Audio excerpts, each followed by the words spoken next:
Empties. The crisp morning snow had already turned to sludge, and now a dull drizzle fell out of the night sky. Odette continued to throw crumbs to the scrawny pigeon on the ledge, although the air was freezing. It was better than that stifling atmosphere in the room. She could see Serge's reflection in the window, slumped in the armchair, cigarette hanging out of the corner of his mouth, and the ever-present whiskey glass sitting in his hand. "Shut the fucking window," he bellowed. "What the fuck are you trying to do? Warm those filthy birds." Odette closed the window gently and stared at the distant lights of Paris through the curtain of light rain. The cigarette smoke tickled the back of her throat instantly. With an inaudible sigh, she turned and looked at her husband, now a stranger, sitting mesmerized in front of the television. When Serge had still been working, she'd had the day to herself, but since his retirement 3 years ago, he'd hardly left the apartment. She went over to the coffee table and emptied the ashtray. It looked like one of those anti-cancer advertisements at the pharmacy. But it wasn't the smoking that got her down. If he wanted to smoke himself to death, then that was his affair, and as far as she was concerned, the sooner the better. No, it was the drink. He'd start before lunch and would be slurring his words before he took his afternoon nap, and by dinner time he'd become abusive. It was at this time of day that Odette was so grateful that the apartment below theirs, which was in a sad state of repair, was permanently empty. In fact, they all were. The whole place should have been pulled down years ago. The decrepit 5-story suburban building they lived in had no lift, but strangely enough it still had a concierge, if that's what you could call the dreadful harridan who lurked in her quarters downstairs, peering at every movement from behind her lace curtains. Madame Therese was more like an obese prison warden. What little mail they received underwent thorough inspection, and when Odette walked past her window she could feel the weasel eyes following her. On a couple of occasions Odette had come home to find Madame Therese snooping around on the 5th-floor landing, like a hugely overweight bulldog on the scent of something. She claimed she could smell gas, and had come to investigate. Then she would begrudgingly return to her lodge, shaking her head in mumbled disapproval of some, as yet, uncommitted misdemeanour. But it was the whiskey that made life so unbearable. On the one occasion when Serge had found the cupboard empty, his frustration and anger had been frightening. He had smashed the empty bottle on the working top and turned on his wife, waving the jagged edges in her ashen face. With trembling hands, Odette had grabbed her purse and big black shopping bag and had rushed out of the apartment without her hat. She'd hurried down the dimly lit wooden stairs and out into the cold night, trotting as fast as her old legs would carry her, towards the bright lights of the distant supermarket, hoping that she'd make it before they locked the doors. On this occasion she did, but she vowed she would never, ever let it happen again.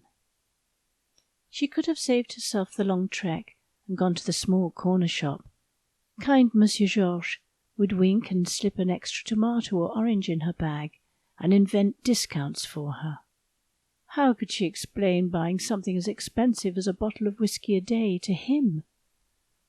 That unforgettable evening had been sustenance to Madame Therese. Odette had started to climb back up the stairs in the dark, as stealthily as possible, when suddenly, "Ça va?" came the sickly sweet voice as the lights snapped on. Madame T. had taken note of the heavy breathing and the flushed face. It was like being questioned during the war, and she felt that same dry mouth and trembling in her legs. No, it must never happen again. For economy's sake, she had been used to doing her shopping once a week, but since Serge had retired and things had got so bad, she had to go out every day, as 2 or 3 bottles at a time weighed too much.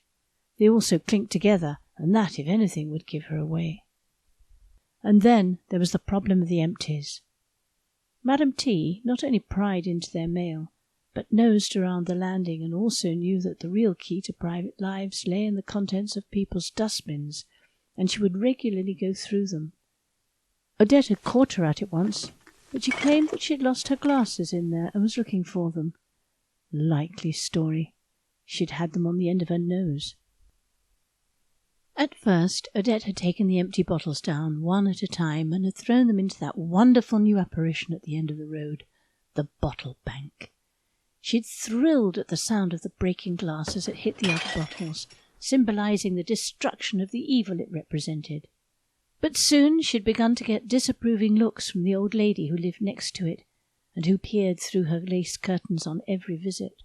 So Odette had started looking for alternative places to hide the evidence. Once she'd tried slipping a bottle into a dustbin in another road, but someone had seen her and reprimanded her, pointing out the sticker that clearly stated that no glass was to go in there. She'd had the humiliating experience of fishing it out again, covered in grease and coffee grounds, and carrying it at arm's length like a dead animal back to the bottle bank. Then one day she fell on the stairs and badly sprained her ankle. The sprain was so severe that it had to be put into a plaster, and the doctor forbade her to put any weight on it. The next 2 weeks were indescribable. Serge was forced to stagger every couple of days to the supermarket for his whiskey and cigarettes, but that was as far as his shopping went. Odette ate out of tins, and as for Serge, she supposed he got his nourishment, if you could call it that, from alcohol and peanuts. Odette was feeling weak when she managed at last to drag herself around the apartment again, and it was then, to her horror, that she discovered the backlog of empties. At least 24 bottles stood in the corner by the dustbin on the landing, lurking like a small, menacing glass army. She stared down at them in terror and thought of Madame T discovering them. The problem had completely slipped her mind. She managed to bring them all in quietly and stash them in the scullery. In time she'd find a solution. But time was not kind, and as time went on, so the collection grew to an industrial quantity. She managed to arrange the bottles in empty cardboard boxes, and pile the boxes one on top of the other, but Madame T was getting suspicious about the arrival of empty boxes, and was regularly climbing all the way up to their apartment on one pretext or another, craning her double chin to see over Odette's shoulder when she'd open the door. One terrible afternoon the truth was nearly discovered when the man from the garage delivered their new gas bottle. Odette hadn't thought of the fact that the kind, burly young man, who so easily hiked the heavy bottles up all those stairs, would need to get into the scullery where the second empty cylinder, which nestled amongst the whiskey bottles, waited to be collected. While he was fixing the new bottle under the cooker, Odette went to the scullery and started the agonizing job of inching the thing towards the door. Although it was empty, the cylinder was too heavy for Odette's spindly frame. Her backache was punishing, but she finally made it to the door just as the gas man appeared.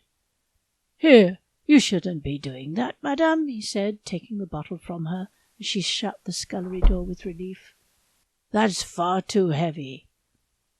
He took the money and swung both empty bottles onto his broad shoulders as if they were feather pillows, smiled at her, and said he hoped her husband would feel better, and trotted down the stairs, whistling the way the carefree do. Odette leant against the door jamb, getting her breath back. Yes, she'd lied about Serge. She was so ashamed that the husband might look weak in the gas man's eyes that she'd told him his back was too bad to lift anything. Little did he know. Then one day it happened. Serge ran out of whiskey again. It was when she was heating up some soup, idly stirring it as she gazed emptily at a dark patch on the wall.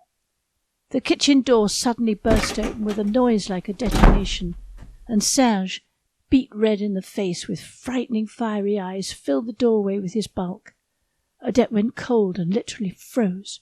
"You stupid, dried-out old fool!" he yelled. Lurching and waving the empty bottles, he staggered towards her. Odette tried to avoid the blow, but although it was only a glancing one, it caught her on the side of the head, and as she fell backwards, the saucepan tipped up, dousing the flame and splashing all over Serge's stomach as he lunged forward. He screamed out in pain as the hot liquid penetrated his clothes. Odette was torn between running to help him and getting out of his reach, but when she saw the anger in his bloodshot eyes, she made straight for the kitchen door, grabbed her coat and bag, and was out of the apartment before she could detect the smell of gas. Madame Thérèse watched Odette cross the road and disappear round the corner towards the supermarket. Now was the moment to get to the bottom of all these strange goings-on. Late-night sorties to the supermarket, cardboard boxes, whatever next. It was well her duty to find out what shady affairs were afoot on the 5th floor of her building. After all, it was her responsibility. She started the steep climb on the creaking wooden stairs, but being so overweight, had to stop every 5 steps and hold on to the banisters to get her breath back. On the 2nd floor, the electricity suddenly went off, as it did so often in their quarter. She swore under her laboured breath and went back down to get a candle. By the time she got to the 5th floor landing, she could smell gas, but this time really smell gas. She knocked on the door. No answer.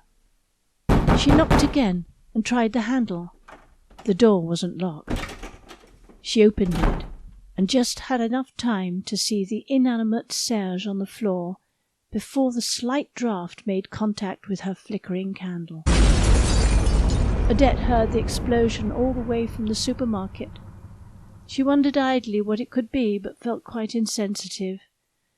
As she made her reluctant way home, she saw 2 fire engines flash by, followed closely by an ambulance. But it wasn't until she came round the corner and looked up that she saw the flaming torch that had once been her home. People were already beginning to gather on the other side of the road as the police car drew up. She joined the crowd. "Some poor bugger won't be needing heating tonight," said a voice behind her. It was a tramp, hunched against the cold, with his collar turned up against the bitter wind.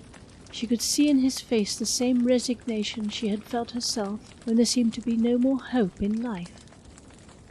Odette was suddenly overcome with a weird type of serenity as she watched the firemen busy themselves with hoses and ladders that she somehow knew would be useless.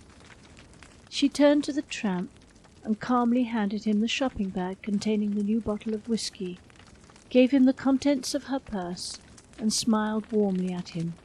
The astonished man gaped at her in disbelief, and as she walked over to the police to make herself known, she realized, with a tiny smile, that the problem of the Empties had at last been solved.